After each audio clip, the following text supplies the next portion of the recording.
ব্লগের প্রথমেই জানাই সকলকে শুভ নববর্ষ।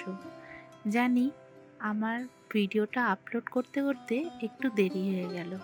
দিনটা যেহেতু নববর্ষের প্রথম দিন, তাই বাপের সাথে চলে গিয়েছিলাম মন্দিরে। অফিস ছিল যথারীতি ছুটি। সুন্দর করে দিনটা শুরু করলাম। আমাদের ইনস্টিটিউটেও পুজো হয়েছিল।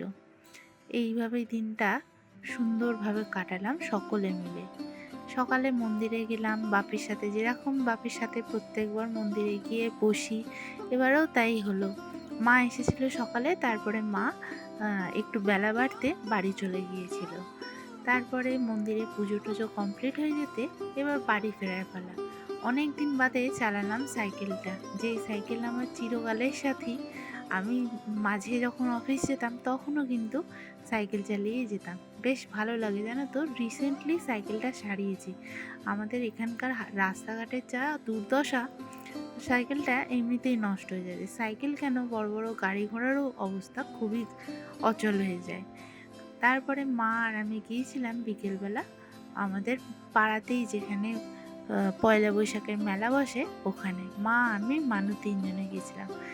ওখান থেকে একটু ঘুগনি, তারপরে ফুচকা এইসব খেয়ে মন্দিরে ঠাকুর দেখে বাড়ি চলে এলাম।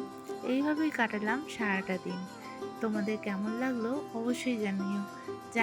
জানি ব্লগটা অনেকটাই ছোট, এবার আস্তে আস্তে চেষ্টা করব প্রত্যেক দিন ব্লগ দেওয়ার। সবাই ভালো থেকো, সুস্থ থেকো, দেখা হচ্ছে নতুন কোনো ব্লগে।